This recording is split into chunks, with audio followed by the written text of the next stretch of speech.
The first night I slept in the house, someone knocked from the inside. That's the part one still hesitate to say out loud, because it sounds like I'm trying to dress fear up as something paranormal. It wasn't a bang or a crash. Just a soft, deliberate knock. 3 taps. From the wall behind the headboard, I lay there staring at the ceiling, counting my breaths, telling myself it was old plumbing or the house settling. That's what everyone says about old houses. They make noise. They remember things. Harmless explanations stacked on top of each other like sandbags. The house had been my idea. At the reading of the will, everyone argued over accounts, jewelry, anything that could be liquidated fast. I didn't argue. I pointed at the address no one wanted and said I'd take that. It felt practical.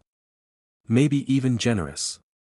They looked at me like I'd volunteered to clean out a hoarder's garage. The place smelled like dust and lemon cleaner, the kind my grandmother used obsessively. Furniture still sat where it had been decades ago, as if someone might come back mid-conversation.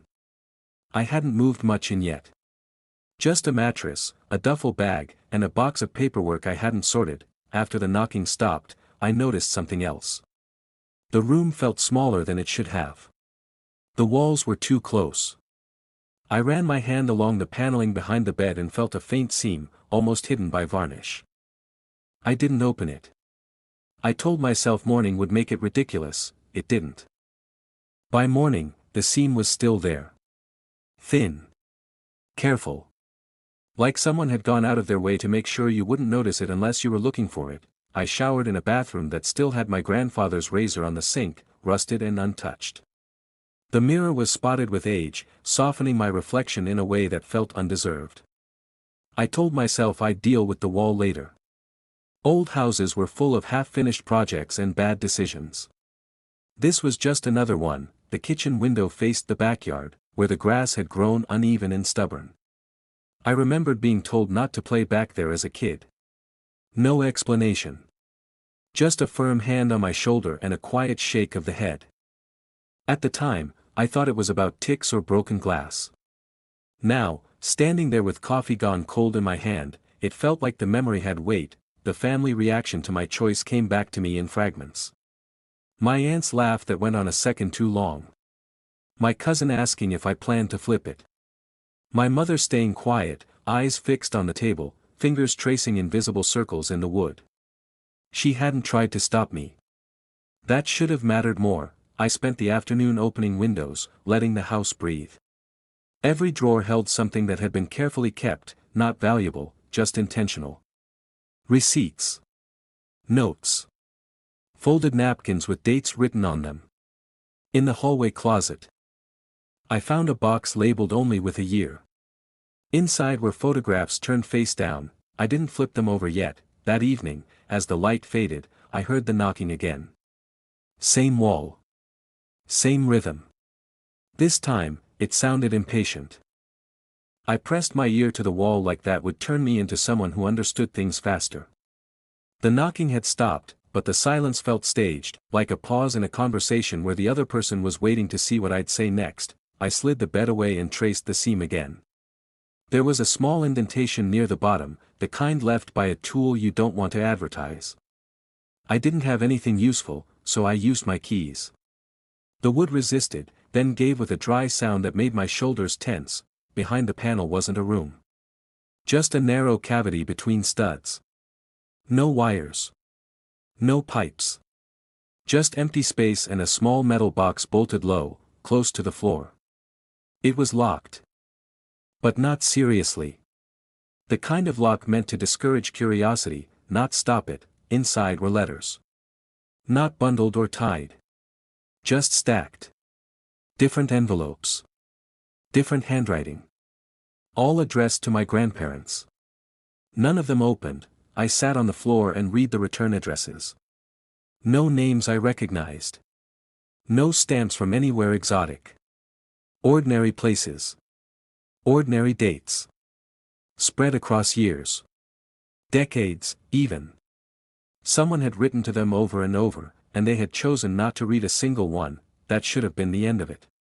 Some people avoid mail. Some people don't like reminders. But then I noticed the last envelope.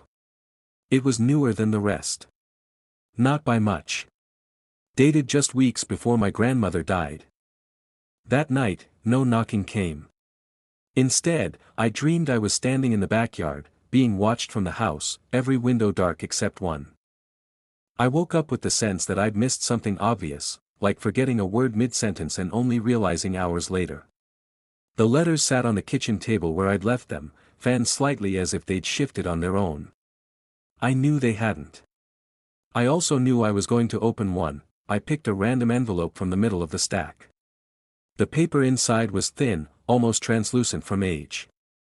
The handwriting was careful, slanted slightly to the right, the kind of writing that comes from someone trying not to take up too much space. It wasn't angry. That surprised me. It was restrained. Polite. The writer thanked my grandparents for keeping the agreement and apologized for the inconvenience of silence. No demands. No threats. Just an assumption that whatever had been decided would remain that way. I opened another. Same tone. Different year. Same strange gratitude. By the third letter, a pattern emerged. The writer mentioned money once, almost dismissively, calling it already settled. What they wanted wasn't financial. It was distance. Continued quiet. A promise that nothing would be acknowledged publicly or privately. I kept waiting for a reveal that never came. No confession. No crime spelled out. Just a long, patient correspondence from someone who believed my grandparents owed them invisibility. That afternoon, my mother called. She asked how the house was, then immediately said she didn't want details. Her voice tightened when I mentioned the letters. She said they were nothing and changed the subject so fast it made my chest ache. That was the first time I wondered if taking the house hadn't been practical at all. It might have been a mistake no one wanted to warn me about. I told myself the letters were about an affair. That explanation slid into place too easily, which should have made me suspicious, but I welcomed it anyway. Affairs were familiar. Manageable. They fit into stories people already knew how to tell. My grandfather had been distant. Everyone said that. Quiet man. Long walks. Locked study. A polite absence even when he was sitting in the same room. An arrangement to keep someone quiet made sense in that narrow, disappointing way adult truths often do.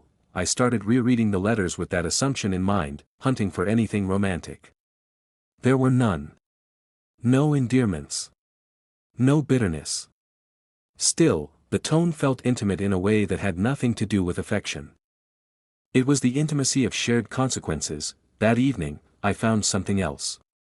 In the basement, behind shelves of paint cans that had long since dried solid, there was a filing cabinet. It was empty except for one folder. Inside were bank statements, yellowed and meticulously organized. Regular transfers. Modest amounts. Spread across years. The sender was my grandfather. The recipient was a name I'd never heard. I felt a grim sense of clarity settle in. This was it. Payment for silence. Proof of a secret that had been managed instead of confronted. When I told my mother about the payments, she didn't deny them. She went very still, like someone bracing for impact. She said she'd always assumed it was taken care of and asked me not to dig further. She reminded me that the past didn't need witnesses. That night, the knocking came back. Louder this time. Not from the wall, but from below the floor. The sound from beneath the floor wasn't rhythmic anymore. It dragged, like something being shifted an inch at a time. I stood in the hallway holding my phone, the screen lit but useless, my thumb hovering over numbers I didn't want to dial. The house felt awake in a way I couldn't explain without sounding unsteady. The basement steps creaked under my weight. Halfway down, the noise stopped. That somehow felt worse. The air was cooler there, damp in the corners, carrying the faint smell of metal and old paper. I stood still long enough to hear my own pulse in my ears. Nothing had moved. The filing cabinet was where I'd left it. The shelves were untouched. I checked the floor, the ceiling. The pipes. Everything looked ordinary, which made the noise feel deliberate, like it had happened just to prove it could. I started cataloging the house the next day. Not cleaning. Cataloging. Every drawer, every shelf, every odd repair. The more I looked, the more I noticed how intentional everything was. Locks where there didn't need to be locks. Walls reinforced unevenly. Rooms that felt subtly mismeasured. In the attic, I found a rolled-up blueprint. Not original construction. A modification. Dated years after the house was built. It showed a small sealed space between floors. No label. No purpose noted. Just measurements and a signature I recognized as my grandfather's. I realized then that the letters and the payments might not be about an affair at all. They might be about maintenance. About upkeep. About ensuring something stayed exactly as it was. That evening, I sat on the back steps, staring at the yard I'd been warned away from as a child. For the first time, I wondered if the house wasn't hiding a person, but a decision, one that had been renewed, quietly, for decades. I couldn't sleep that night.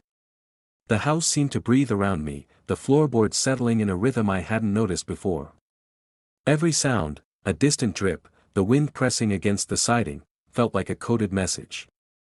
I thought about the attic blueprint again, the tiny sealed space, and my grandfather's careful hand on it. He had built that house with secrets in mind, but not the kind I had imagined. The next morning, I found another envelope, slipped under the door of the study. No stamp, no handwriting I recognized. Inside was a single photograph, black and white and slightly curled at the edges. It showed my grandparents standing at the very back of the property, smiling.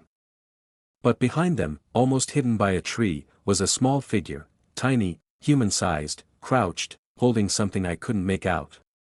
The photo was dated decades before I was born. I became obsessed with that yard. I spent hours walking every inch, scanning for depressions in the soil, uneven grass, anything that might explain the photograph. And then I found it. A small, rusted trapdoor, nearly invisible, overgrown with ivy. My pulse spiked. This was the secret the house had been protecting. The thing everyone had ignored. I hesitated for a long time before opening it.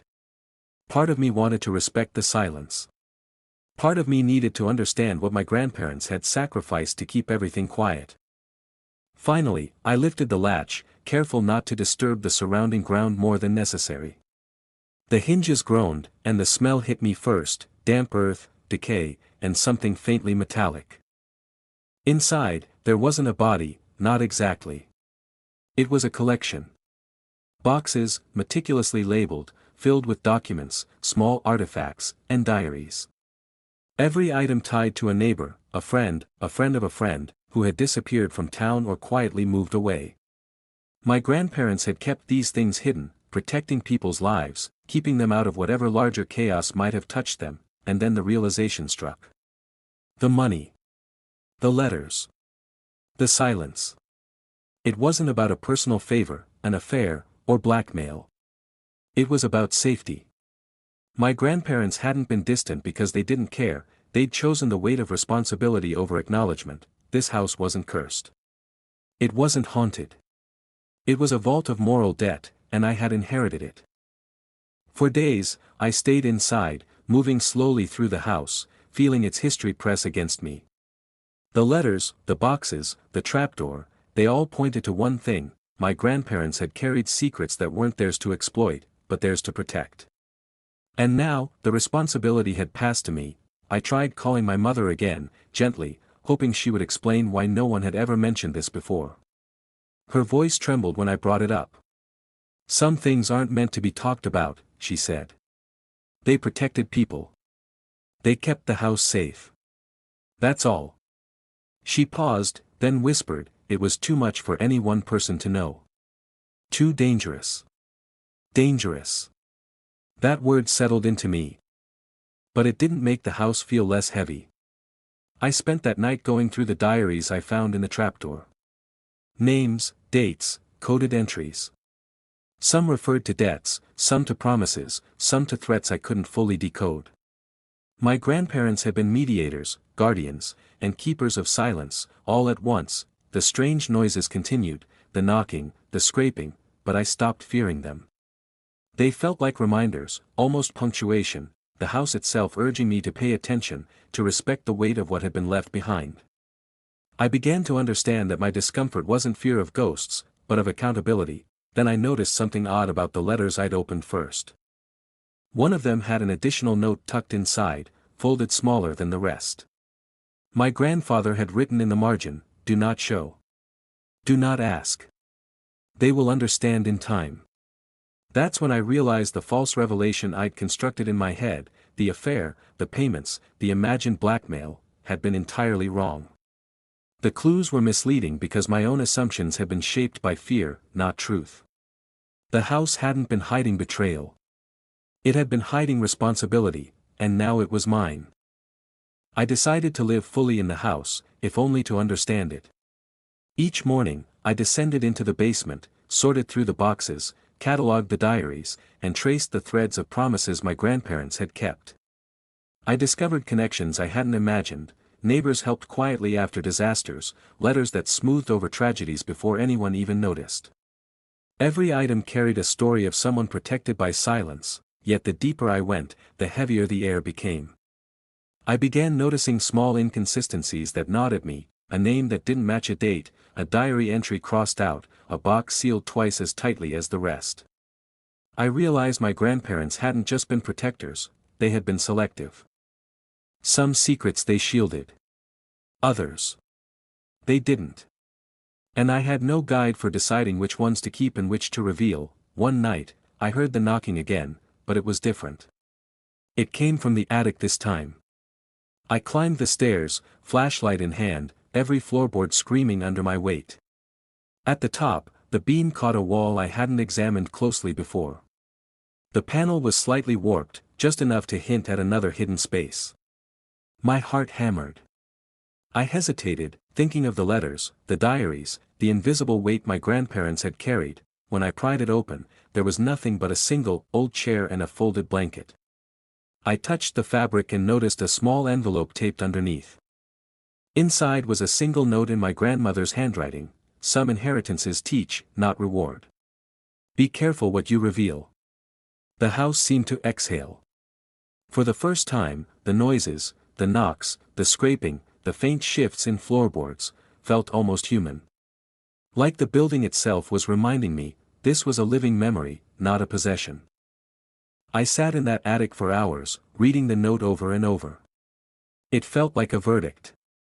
I realized the house wasn't mine in the way I'd imagined. I couldn't sell it. I couldn't erase the past. Every room, every hidden panel, every locked box held responsibility that I hadn't anticipated when I claimed it. When my cousin came by weeks later, curious about what I'd found, I told him only that the house needed time. His eyes narrowed, a mix of suspicion and frustration. He asked if I'd discovered any of the secrets people whispered about, and I just shook my head. Some things weren't for casual conversation. I walked the halls now in silence, sometimes pausing to touch a shelf, a box, or a wall seam. The house hums quietly around me, like a heartbeat I can't escape. I think about my grandparents often, how much they carried, and how little they told. I understand why they stayed silent, why my mother hesitated, why everyone else walked away from it. I inherited more than walls and furniture. I inherited choices. I inherited the weight of decisions that were never mine to make, but now are, and every night, when the knocks come, I wonder if I'm doing it right. Protecting some, exposing others. Or just failing quietly, like my grandparents did before me. The house is quiet again, for now. But I know it's waiting.